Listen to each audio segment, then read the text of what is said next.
the site of the Boston Tea Party. It's Red, White, and Blue Radio. You and I have a rendezvous with destiny. This is the Adriana Cohen Show.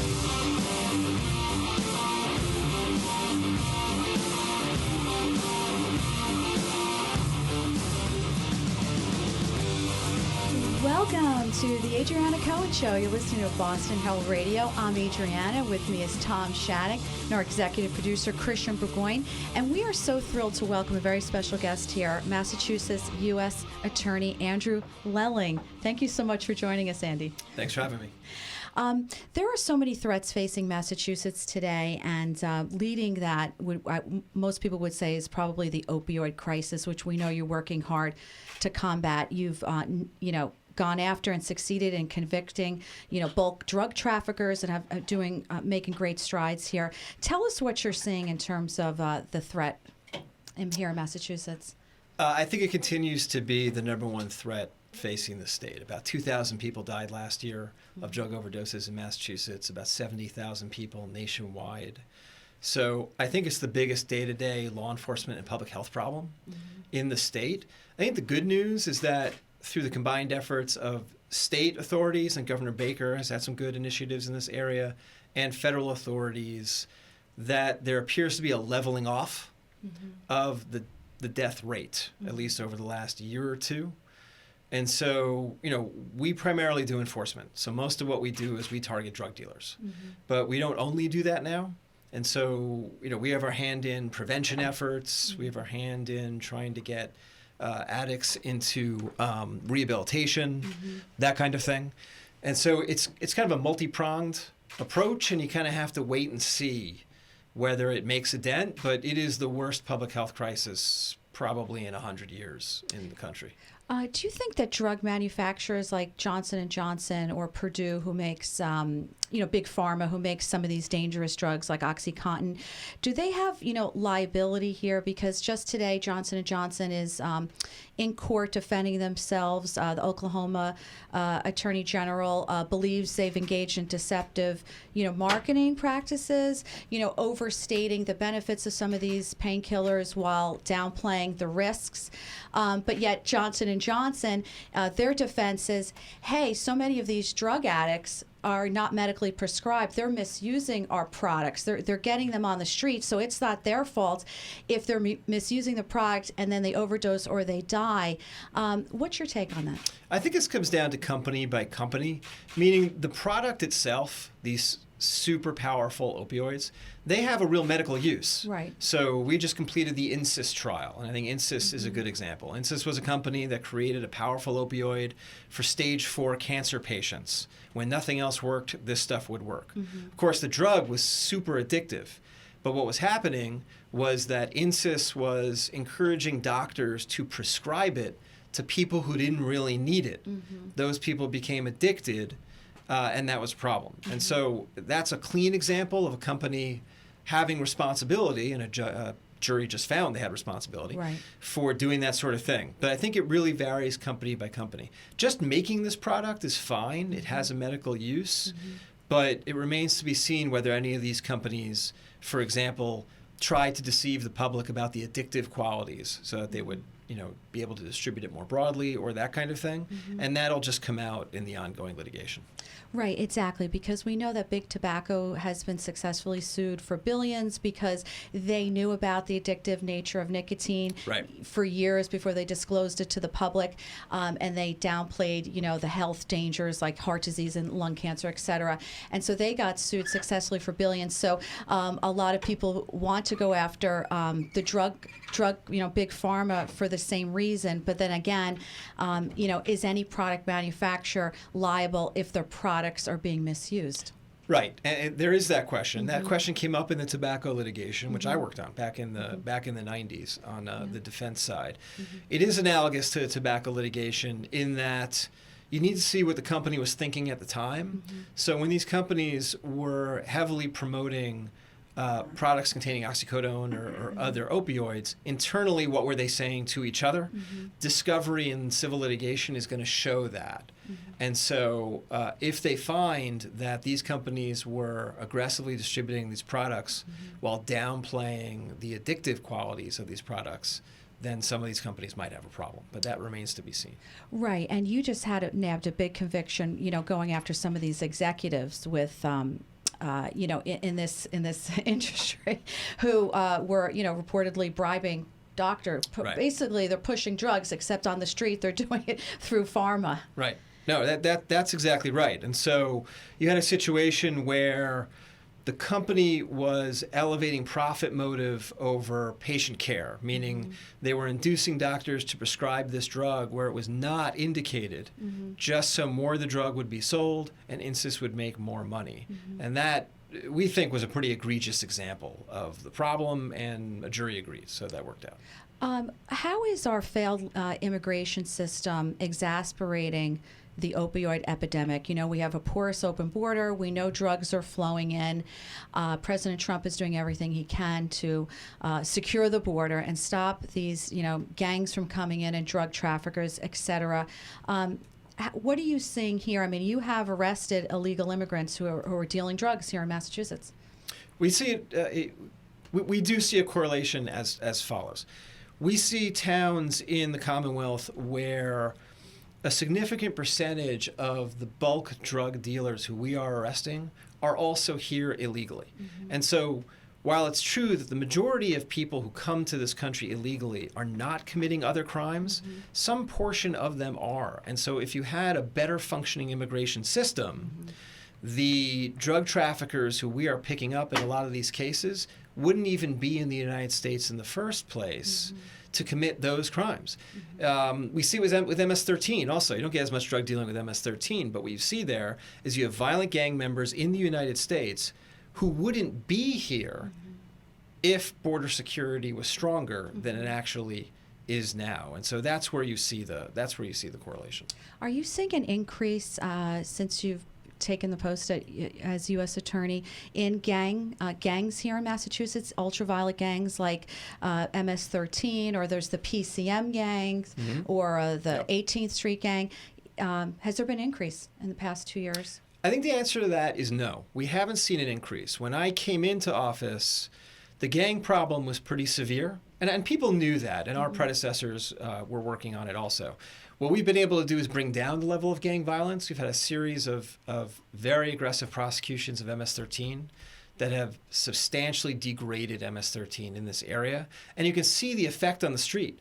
So the rate of violence in Chelsea and East Boston has dropped substantially since we have prosecuted and locked up MS-13 members in those towns. And so that's been a good thing. So the gang problem is ongoing, but I think I'd venture to say it's a little better than it was a few years ago, but it has its ups and downs, meaning the gangs recruit in schools. Some of them are more violent than they used to be, like MS-13 is the perfect example of a very violent gang. And so you constantly have to keep an eye on it, because you'll have these outbursts of violence, and then we have to go after the gangs who are involved. But I think we're getting a better handle on it than we had a few years ago.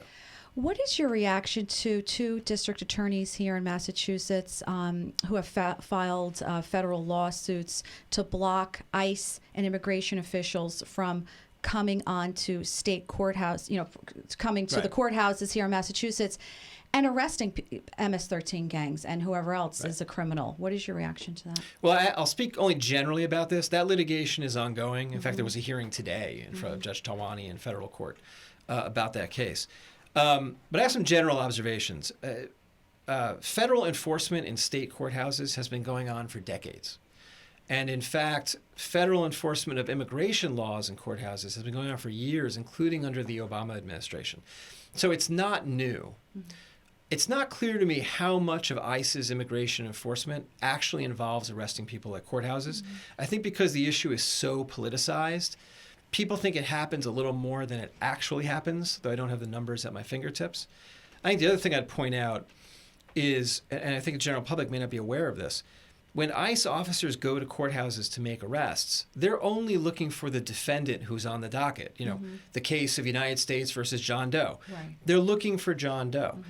They don't know if there's a victim there. They don't know if there's another witness there. They have no way of knowing that. All they know is that John Doe, a criminal defendant, is going to be on that day, And he's wanted because he, is an illegal reentrant to the United States. That's what they know. They're not looking for victims or witnesses. They're just looking for that defendant. But I think in the general discussion about this issue in the press, that gets lost. And so I think some clarification is needed in this area. And I think this court case will bring some of that clarity. I watched some of these hearings last week and the one this morning. And you can see the court kind of working through the issues, and hopefully that will bring some needed clarification to it. Right, because in terms of public safety, we need to allow ICE officials to do their jobs. And if they're arresting MS-13 gang members who are rapists or killers, that's a good thing. We want to deport these people. They make our communities less safe. And it was ironic that the day that these two DAs, Marion Ryan and Rachel Rollins, filed this federal lawsuit, that exact day, ICE arrested two gang members that day in Suffolk County. It was an MS-13 guy, gangbanger, and a rival person from the 18th Street gang.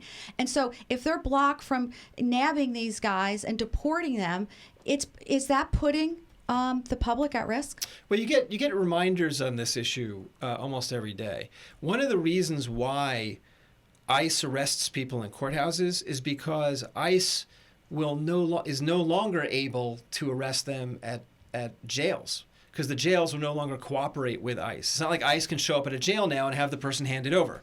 So ICE goes to the courthouses, because that's one of the few remaining safe places where you can arrest what might be a violent criminal, because everyone has to go through security to get into the courthouse. Would people prefer it if ICE fanned out into neighborhoods in Chelsea or Lawrence or elsewhere and arrested people at their homes? Then you have the risk that there's a gun in the house. Then you have the risk of there being other family members or there being children. That's not safer. It's less safe. Right. And on top of that, to your point just now about the impact on public safety, about a week ago, a woman was killed in Long Island, I think it was, by MS-13 members who were here illegally. And had ICE been able to, no, I think it was Maryland actually, had ICE been able to detain and deport those MS-13 members, and they weren't because local law enforcement didn't cooperate with them, those MS-13 members would not have been here, and they would not have been able to kill this woman. So yes, there is a direct impact on the public safety.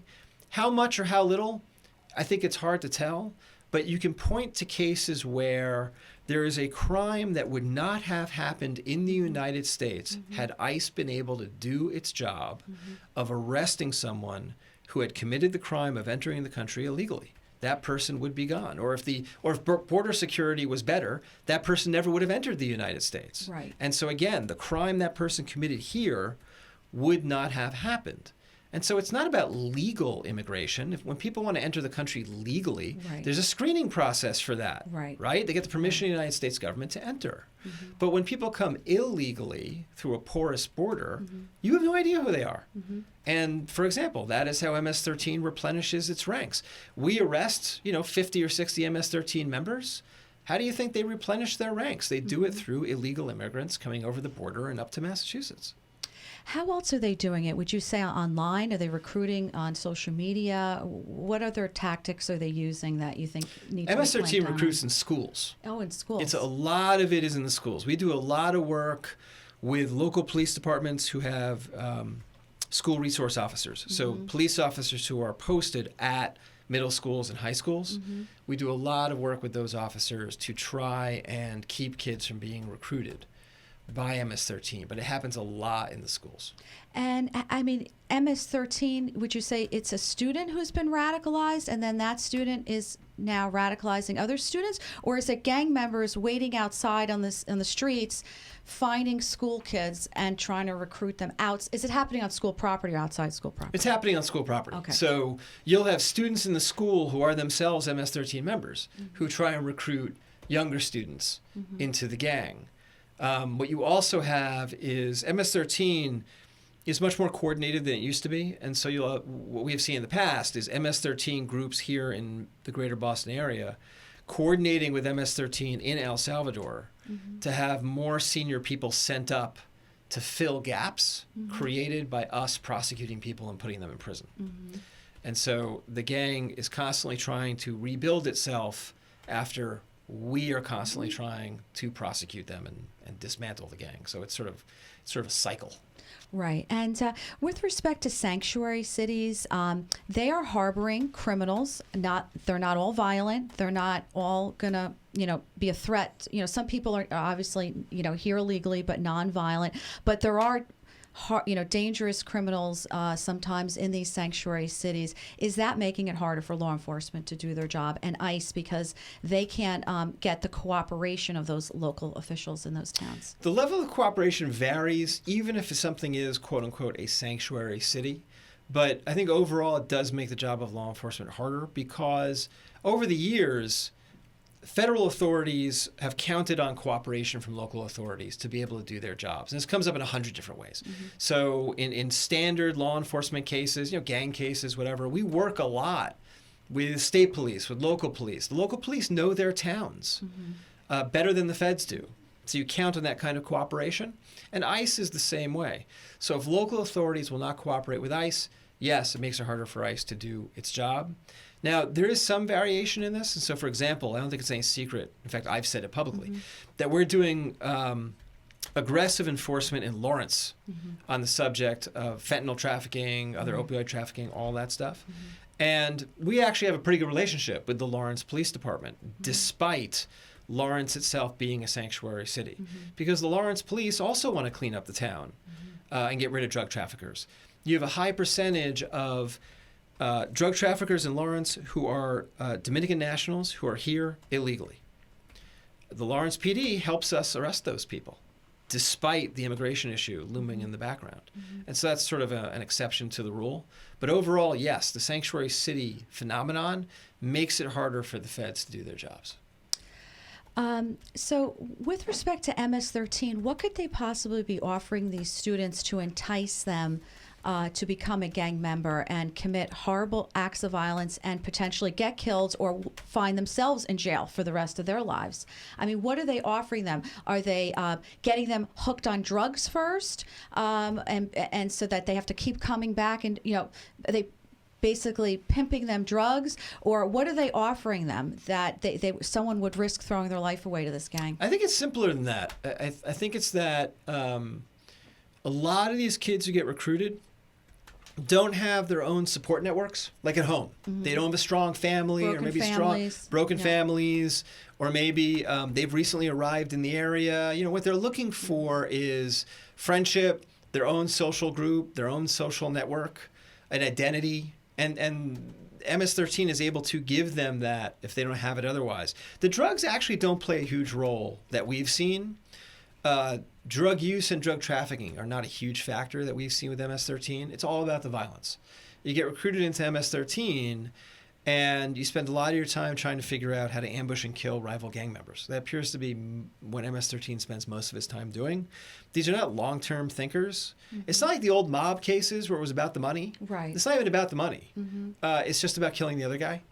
And so these kids get recruited, and very soon after being recruited, they are being induced to commit serious violent crimes. And if they're caught for them, then they wind up in prison for long periods.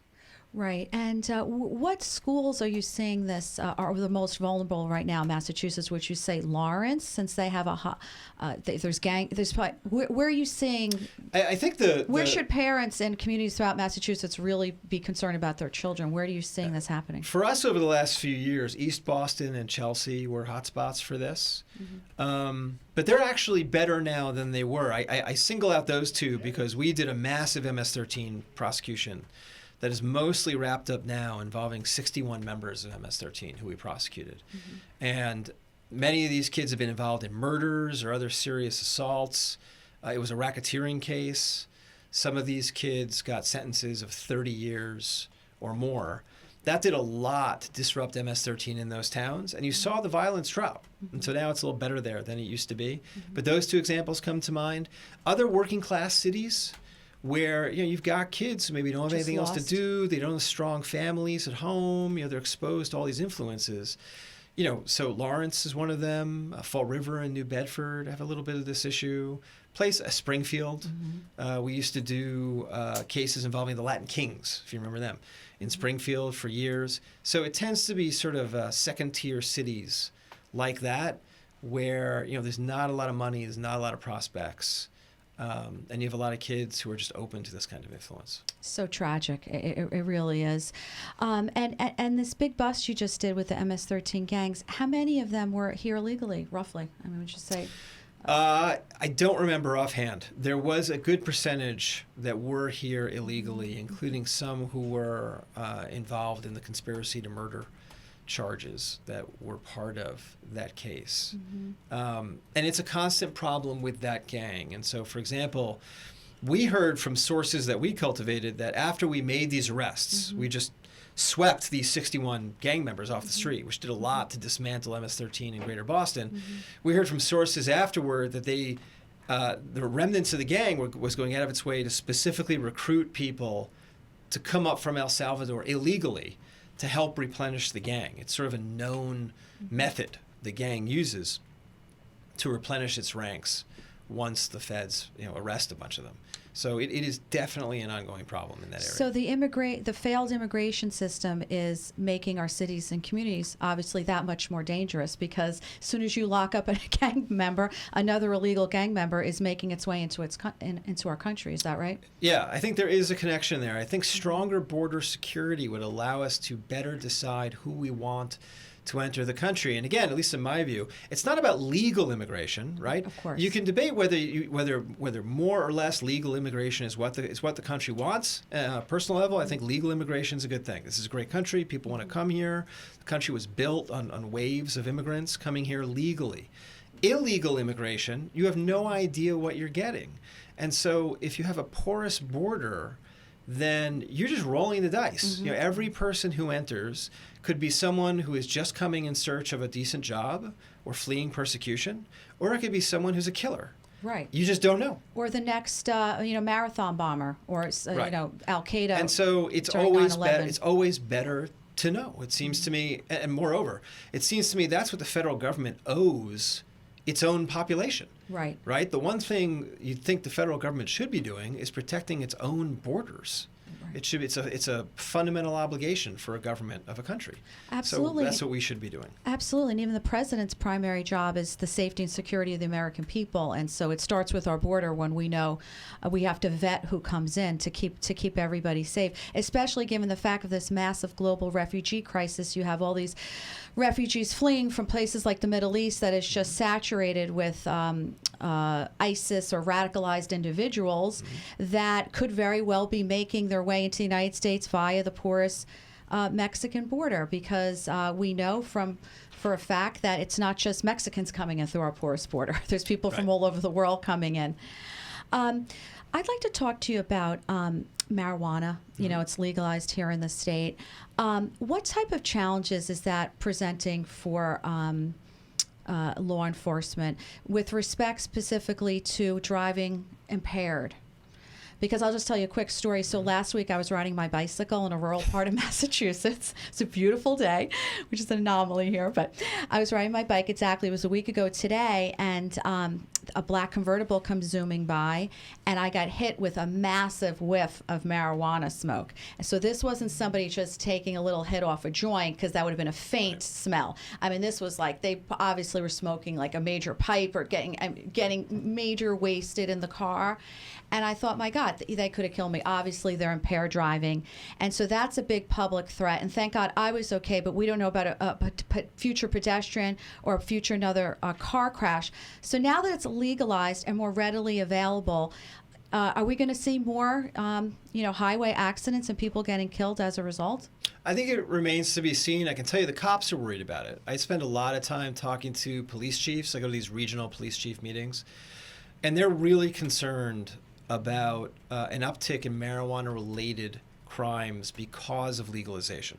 And driving while impaired is one of them. I think tied to that, I'm very concerned about an increase in underage usage. Right. Now, I remember raising this argument around the time that legalization really kicked off, and saying, look, if the age limit for alcohol is 21, just like you have a lot of underage drinking, when the age limit for marijuana is 21, you're going to have a lot of underage smoking. Right. And I was sort of, dismissed for making that point, but it seems to me a patently commonsensical point. There will be more underage smoking. You have people whose judgment isn't great anyway because they're teenagers. And so it wouldn't surprise me at all if you see an increase in impaired driving. I think it's too early to see statistics on it, but yes, I think there is a real risk of that happening. Right, and also there's been studies that show that the marijuana that previous generations smoked was much weaker, the THC level. It was much less potent. Now there's extremely potent marijuana out there that they say can increase psychosis. And that is dangerous for everyone, but especially teenagers who don't know any better. Oh, yes. In fact, the marijuana that people have available on the street now is stronger than it used to be. Especially Canadian marijuana, which is very accessible here in New England, is especially potent. And the prices of it reflect that. On top of that, it is accepted mainstream science that marijuana has negative effects on adolescent brain development. Everyone knows this. There's no debate. The guys at Harvard will tell you. You saw zero discussion of this during the push toward legalization. And that was noteworthy to me. I thought the advocates for legalization did a good job of downplaying some real concerns about legalizing this drug and making it more widely available. And that was part of what accounted for legalization succeeding. And I think now you see a little more hesitation. You see a lot of towns who don't want a marijuana dispensary in their backyard, right? I hear a little more concern expressed about, do I really want my teenager smoking pot? Do I really want my 21-year-old smoking pot? And so I think a little more balance there is needed, because you're right. The marijuana that was being smoked in the 70s is not the marijuana that is available today. Today's version is much more potent. Right, and then there's synthetic weed that is just all chemicals, and who knows what's in that, and that could be really dangerous. Let's talk about vaping. It's a problem with teens, especially vaping. Many parents across the country are very concerned with that, especially the fact that teens aren't just vaping.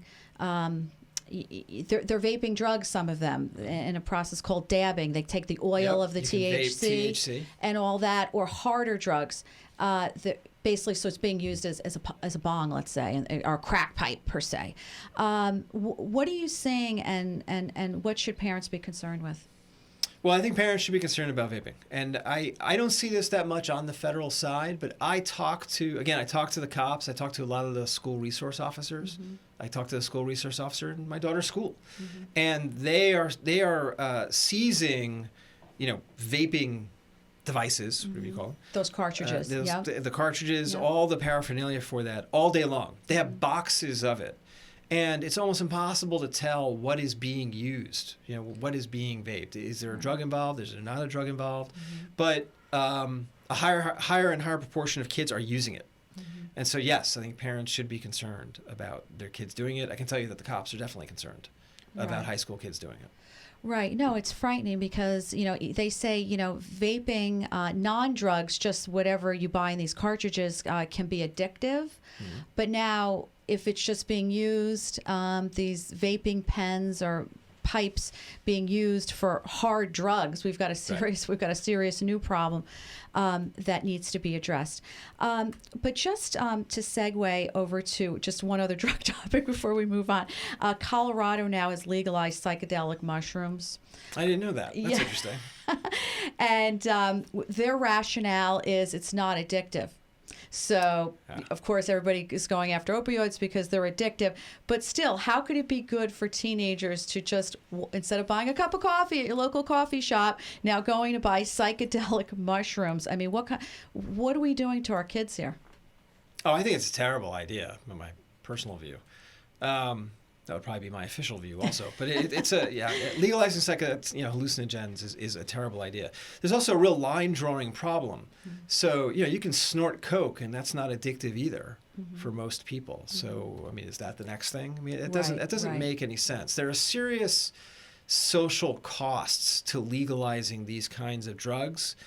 People who favor legalizing them focus only on one small set of issues, like addiction. If your only criterion is it addictive? Well, okay, then maybe you'd legalize all sorts of things that are dangerous for many other reasons. I don't know that would be the only standard that I would follow. There are serious health consequences to these substances, both for the user and for others. So you pointed out driving while impaired. Okay, so how about driving while you're taking a hallucinogen? I mean, how does that make sense? Right? Driving, on a psychedelic mushroom. I mean, it doesn't. All right, you want a medical doctor performing surgery on cocaine because he's got to be up all night doing surgery? Right. I don't want my doctor on coke. No, thank you. So I agree with you. I mean, people who, some people look at the war on drugs as a big failure. So they say we've thrown, billions of dollars fighting the war on drugs. We're still fighting these terrible drugs. We have a major addiction problem in our country. So why don't we just legalize it, tax it, and maybe that'll be safer, and then we can use some of the tax money for prevention or for people who are already addicted. And I understand the argument, but then does it not send a dangerous message to children, teenagers? If they think it's legal, they might think it's safe. Of course. Legalization is just declaring defeat. I'm not going to sit here and say the war on drugs has been a resounding success over the last 30 years. But if we hadn't waged it, the alternative would be worse. I think the answer is you have to adjust. One of the things that's a huge difference between how we approach drug enforcement now as opposed to a few years ago is now it's much more holistic, meaning we don't just go after the people who are selling the drugs. We try and help the people who are taking the drugs. So opioid addiction is the perfect example because opioid addiction is a terrible form of addiction. The people who are addicted to opioids need help. They need social services. They need rehabilitation. And they need compassion. They don't necessarily need to be prosecuted. Right. And so we're better at that than we used to be. Overall, we need to calibrate our approach to the war on drugs, not just, declare defeat in the war on drugs. Because the answer is not to just legalize all these substances and let everyone use them and see what happens. Because that would not be good socially. It would be a terrible idea. These are substances that have tremendous physical consequences for the user and are dangerous for the people around them.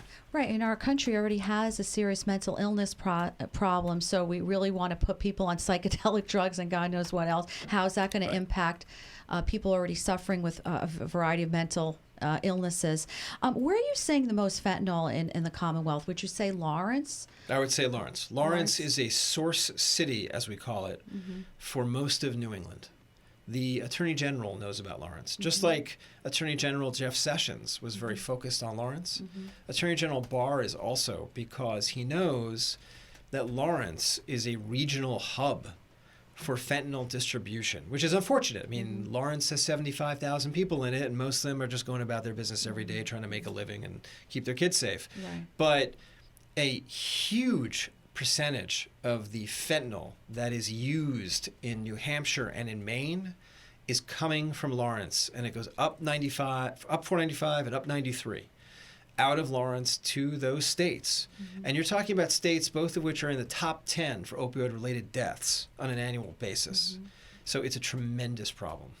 And where is it coming from? Is it coming from the Dominican Republic? China is one of the biggest producers of fentanyl. So is it coming from China by way of South America, then through our porous border, and then to Lawrence? What is the route that there are a few. need to disrupt? There are a few. A lot of it comes China to Mexico, Mexico over the border, and then by land to Massachusetts. Some goes Mexico to the DR, DR up to Massachusetts. Or some just comes directly by mail. People tend to underestimate the significance of just the U.S. mail. So fentanyl can be shipped from overseas in small quantities because it's so potent.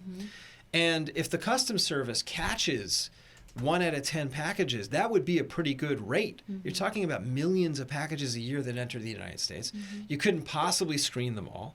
So a lot of illegal drugs just come in by mail to either Lawrence or other towns in Massachusetts. And again, because very little fentanyl will go a long way. You cut it, you distribute it as part of another substance, and you make a lot of money. And so a shipment of a few grams of fentanyl can be very profitable to the person cutting it and then redistributing it on the street. So if it's coming in through the U.S. Postal Service, it's probably coming in through cargo as well, wouldn't you say? I mean, through the cargo ships? Because they're not all being, most cargo is not being inspected. It's a random process, which always concerned me. I've written columns on this. I worried about, Senator Markey has addressed this about terrorists sending. Yeah, right. That issue first came up in the terrorism context where the use of cargo containers was essentially unregulated or unscreened until after 9/11. And at some point after 9/11, we began doing a better job of screening cargo containers for radiation and stuff like that. But you're looking for a needle in a haystack. Right. Wow, it's the threats we're facing are pretty serious. And now, on a bright side, President Trump has said that that Xi Jinping, the head of China, has given at least a verbal pledge to stop shipping or banning fentanyl, but we don't know if that will go into effect. It's a funny thing with China. China is a society so closely regulated by its own government that the Chinese government could stop it tomorrow. Because you're talking about a society where rule of law is not really followed, right? Okay. The government there can lock up essentially whoever it wants to lock up. If the Chinese government wants to stop illicit opioid shipments, illicit fentanyl shipments from unregulated Chinese manufacturers, it can do that. It just needs to do that. Right. So they don't have, obviously, they don't have due process like we have here. Right. So if they clamp down. Due process is optional for the Chinese government. Right. So if they say we're going to ban fentanyl, people who are distributing know they could be in serious trouble if they continue that practice. So that's a great positive step forward. Obviously, it remains to be seen if that's going to happen, but that would certainly help, as well as securing our porous border. In terms of other threats, what are the priorities on your desk from a Department of Justice standpoint? I know you're working on the China initiative. Right. Tell us more about that. There are 5 U.S. attorneys in the country who are part of the China initiative. I'm one of them.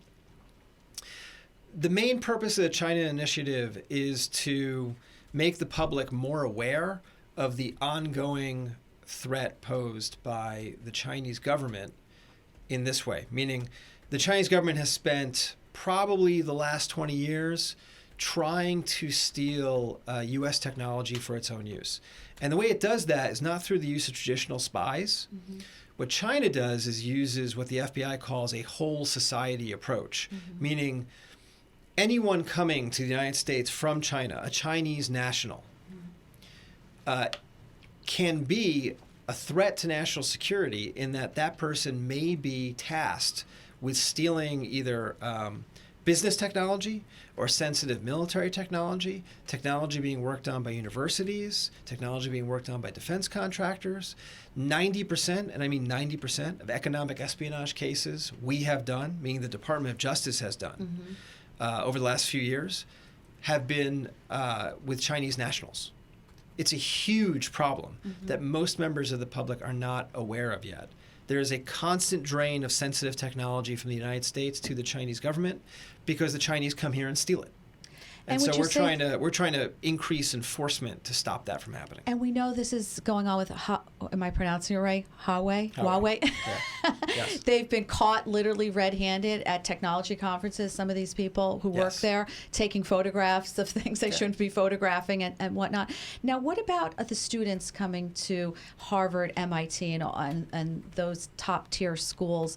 Are some of them spies, some of these students coming in, posing as students, but they're here to steal intellectual property and secrets? The risk exists with students coming to U.S. universities to study and with Chinese nationals coming to U.S. universities to teach. You have the problem on both ends. Now, the vast majority of these students or academics are not doing that. Right. But some percentage is, and that's the problem. How do you know? And this is not an accident. The Chinese government is aware of this phenomenon. So thousands upon thousands of Chinese nationals come to U.S. universities every year.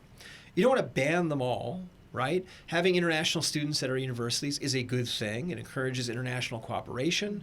It improves the fabric of the schools. It's good to have that kind of diversity. Yes. But some percentage of those students or academics are here to steal stuff from the United States. So what we spend a lot of our time doing is sensitizing the universities to this problem. We meet with the schools. We try and explain to them this is not paranoia. This is a real thing, and you need to be aware of it. There's not a lot you can tell them to do. You don't want to tell them be suspicious of every Chinese national, because that's not healthy. But the schools that do research projects like Harvard or MIT or Boston University that may be relevant to the Chinese government's desires or may involve sensitive technology, those schools need to think about their security measures. And that's what we tell them to do. Think about the security measures you have in place for making sure this sensitive technology doesn't walk out the door, whoever might want to steal it. That's what we try and tell them. Right. President Trump tweeted recently that China, given the trade dispute that's going on right now, that China would prefer having a Democrat president in the next election because they would, in his view, perpetuate the status quo. They wouldn't challenge China on these big trade disparities.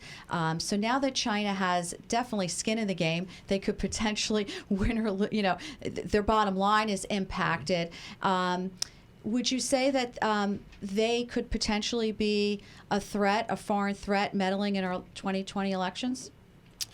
Because there's a financial motivation with respect to trade, not seeing President Trump get reelected? Well, I'll put it this way. I want to stay away from the politics. I will say this. I do think that the Russian meddling in the 2016 election was instructive to any number of foreign powers that might want to try and do the same thing, right? But what's so brilliant about that initiative by the Russians is how simple it is. We're in the United States. We have an open society. Anyone can have a Twitter account. Anyone can get on Facebook. Anyone can get on Instagram. Doesn't matter what it is. You can project your influence through social media if you're anybody in this country, and you're allowed to do that. And so the Russians did. And so it's kind of painfully simple. And so I think the problem the country has in the future is that other foreign powers will decide to do the same thing. The Iranians, the Russians, the Chinese, maybe others. And they all have their own interests in swaying U.S. policy. And so whereas 5 years ago no one was worried about this, now I think everybody needs to worry about this. I do think that the general public is far more sophisticated about this problem than most people think it is. I think most of the public, just like they use social media every day, they all know there's a bunch of crap on social media too. And so I do think that just like Americans learn to be skeptical of advertising from a young age, I think they now these days know to be skeptical of a lot of what they see on social media. And so I wonder how much influence it really has in our elections, but it's a real problem. And it wouldn't surprise me at all if the Chinese try to launch that kind of campaign just like the Russians did in 2016. Right, and they can go beyond social media, let's say, the trolls, paying trolls with stuff like that, like they did in the last election. But hacking is an issue against campaign officials. Well, hacking is especially an issue for state and local governments, right? Because they tend to have less sophisticated equipment. So state and local governments are running 90% of our elections. But state and local governments tend to have computers that are not as modern or as sophisticated as what the feds have. And so they are even more at risk from the hacking problem. You wouldn't want to hack, federal government's computers. That's going to be harder, even though obviously it's happened. It's much easier to go after state and city computing systems, just like what happened in Baltimore a few weeks ago, where there was a ransomware attack on the city of Baltimore, right? It was probably fairly easy to breach the city of Baltimore's computers. Lord knows what those look like, right? It's an antiquated system. They don't have enough money to buy the best stuff or hire the best security consultants. And so the hacking problem, I agree with you, is a real problem. So thankfully, the ballots are cast offline for this reason, right? Because we don't want a foreign enemy hacking the ballot box. So it's good that we're still doing a paper and a marker and doing it that way offline. We need to keep doing that. With respect to, let's say take John Podesta, he was made himself vulnerable. He was, just to remind everybody, he was Hillary Clinton's, ran her campaign, and his password was password. So that didn't help matters. It was getting hacked. A phishing campaign. And we get warnings about that all the time, and they get more and more sophisticated. So if memory serves, Podesta got an email that he thought was legit. He Yes. responded to it with I guess his password or some other sensitive information, and then boom, the hackers are off and running. We get these all the time. You may get these here at the Herald all the time. We get these emails where you look at it and you're like, wait a minute, I don't think that email is really from Apple, right? But they get more and more sophisticated every day, and the bad guys can send out 1,000 of them, and they only need about 10 of them to work for it to be profitable. Right. So everyone's going to have to be, our intelligence agency is going to have to be really vigilant with the election coming up. The threats can be coming in from anywhere, like you said. Sure. I mean, China has a motivation, perhaps, if you agree with President Trump, that with trade, to see someone like Joe Biden who thinks they're not a threat. But you're right. The threats can come in from anywhere. North Korea, Iran. We have foreign enemies all over the world, so we don't know how they would want to disrupt our next election. You have done a great job. I've been watching you, Mr. Lelling, do a great job restore the rule of law here since you've taken this post. You treat everyone equally under the law, which is how the law is supposed to be implemented. It doesn't matter if you're a Hollywood movie star, as we're seeing with the Varsity Blues case, the college admission scandal. It doesn't matter if you're a big executive at a pharmaceutical company. You treat them the same way as a kid on the street. Yes, anyone. I We think should that's all important. be treated equally. And but unfortunately, many Americans believe our justice system on a whole, not here in Massachusetts, but on the federal level, has gotten dangerously politicized because, you take Hillary Clinton. Many people believe she broke some laws there with, destroying classified email, breaching servers. All of this is on while the FBI investigation was going on under James Comey. Her and all her people were exonerated.